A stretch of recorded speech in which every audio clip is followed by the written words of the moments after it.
दोस्तों जैसे जैसे हम टेक्नोलॉजी के फील्ड में प्रगति कर रहे हैं वैसे वैसे जाने अनजाने में हम प्रकृति को नजरअंदाज करते जा रहे हैं। लेकिन जब ये प्रकृति अपनी भयानक रूप ले लेती है तो दोस्तों सबको घुटने पर ला देती है। करोड़ों अरबों रुपए के नुकसान के साथ साथ लाखों लोग भी अपनी जान गंवा बैठते हैं। तो चलिए आपको दिखाते हैं 7 सबसे खतरनाक नेचुरल डिजास्टर जो हमारे लिए काफी विनाशकारी साबित हो सकते हैं।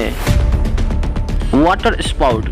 दोस्तों आप में से कई लोगों ने वाटर स्पाउट का नाम पहली बार सुना होगा। दरअसल वाटर स्पाउट टॉर्नेडो की तरह होता है, पर यह ज्यादातर समुद्र में देखने को मिलता है। तेज गति से घूम रही हवा जब नदी या समुद्र की सतह से मिलती है तब वो पानी को अपने साथ साथ हवा में खींच लेती है और कुछ इस तरह से वाटर स्पाउट बनते हैं। दोस्तों वैसे तो इनसे घबराने की कोई बात नहीं है क्योंकि ये ज्यादातर समुद्र में ही बनते हैं, यानी सतह से काफी दूर। लेकिन कुछ केसों में ऐसा देखा गया है कि ये वाटर स्पाउट जमीन पर आ गए और इन्होंने काफी ज्यादा तबाही मचाई।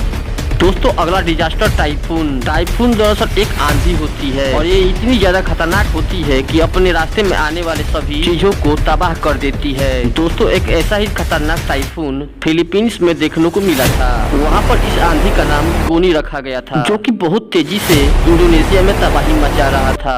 और ये कितना ज्यादा खतरनाक था आप इस बात की अंदाजा इस बात से लगा सकते हैं। इस तूफान की हवाएं करीब 220 किलोमीटर प्रति घंटे की रफ्तार से चल रही थी। 26 अक्टूबर से 6 नवंबर 2020 के बीच आई इस आंधी ने फिलीपींस के साथ साथ चाइना और ताइवान में भी आतंक मचाया हुआ था। और क्या दोस्तों आपको पता है कि फिलीपीन दुनिया का तीसरा ऐसा देश है जहां पर सबसे ज्यादा नेचुरल डिजास्टर आते हैं। तो दोस्तों अगला नेचुरल डिजास्टर है टॉर्नेडो।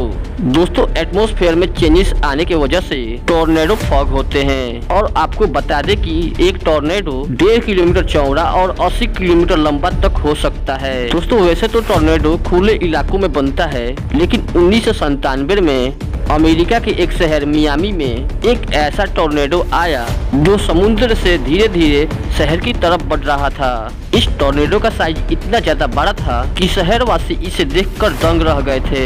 हालांकि टॉर्नेडो ने शहर में प्रवेश नहीं किया, पर आज भी इस टॉर्नेडो की रिकॉर्डिंग देखकर लोगों की रोंगटे खड़े हो जाते हैं। अब तो आप ये समझ गए होंगे कि ये कितनी ज्यादा तबाही मचा सकता है। दोस्तों अगला है लैंडस्लाइड। दोस्तों लैंडस्लाइड्स को मडस्लाइड्स भी कहते हैं। ज्यादा बारिश होने के कारण पानी जमीन के सतह पर जमना शुरू हो जाता है, जिसके कारण जमीन के नीचे कीचड़ बढ़ जाता है और जमीन का ऊपरी भाग ठोस होने के कारण जमीन नीचे से खिसकने लगती है। दोस्तों एक ऐसा ही खतरनाक लैंडस्लाइड 30 दिसंबर 2020 को नॉर्वे में देखा गया था, जहां समुद्र के किनारे से करीब 24 एकड़ की एरिया धीरे धीरे खिसक कर पानी के अंदर जाने लगा। इस एरिया में टोटल 8 से 10 फेंके घर थे जो पूरी तरह से एक झटके में ही खत्म हो गए। दोस्तों इस लैंडस्लाइड के पीछे के कारण तो पता नहीं चला, पर वहां पर रहने वालों का कहना था पिछले 60 सालों में उन्होंने इतना भयानक लैंडस्लाइड कभी नहीं देखा था। और आपको बता दे लैंडस्लाइड्स के कारण यूएसए में हर साल करीब 20 से 30 लोग हर साल अपनी जान गंवा बैठते हैं। वोल्केनो। दोस्तों वोल्केनो का नाम सुनते ही दिमाग में सबसे पहले यही आता है, खौलता हुआ लावा, राख के काले बादल और बहती हुई आग। दोस्तों अर्थ के क्रस्ट में जब टेक्टोनिक प्लेट्स मूव होते हैं तब अंदर दबा हुआ लावा सुरंगों से होकर निकलने लगते हैं, जिसे हम वोल्केनिक इरप्शन कहते हैं। दोस्तों 10 अप्रैल सन 1815 में तंबोरा में आए इस वोल्केनो को हम भुलाए नहीं भूल सकते, क्योंकि ये अब तक का सबसे खतरनाक वोल्केनो था। इसकी विशालता का अंदाजा आप इस बात से लगा सकते हैं कि इस वोल्केनो में से करीब 50 क्यूबिक मीटर का क्यूबिक लावा निकला हुआ था। इतना लावा घटना स्थल से करीब 6 किलोमीटर तक लावे की चादर बिछ गई थी। अगला है टी सुनामी। दोस्तों नेचुरल डिजास्टर की बात हो रही हो और सन 2004 में हिंद महासागर में आए टी सुनामी की बात ना हो, ऐसा तो हो ही नहीं सकता। 26 दिसंबर 2004 को इंडोनेशिया में आए 9.1 रिक्टर स्केल भूकंप के तबाही मचा दी, जिस वजह से समुद्र में बड़ी बड़ी लहरें उठने लगी थी। इस सुनामी की लहरें करीब 50 से 100 फीट ऊंची थी और तेजी से भारत, इंडोनेशिया और श्रीलंका के तरफ बढ़ रही थी। समुद्र के किनारे बसे सभी शहर तेजी से पानी के नीचे दबते चले जा रहे थे।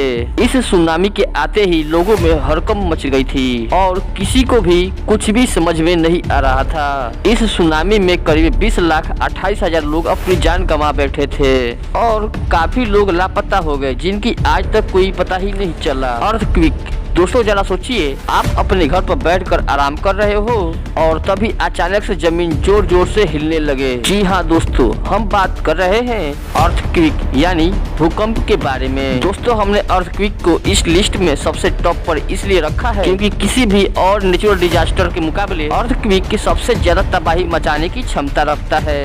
दरअसल चिले में कुछ ऐसा ही हुआ। 22 मई 1960 को जब सब लोग दोपहर में अपने घरों के अंदर आराम कर रहे थे, तभी 9.6 मैग्नीट्यूड के अर्थक्वेक ने सबको हिला के रख दिया।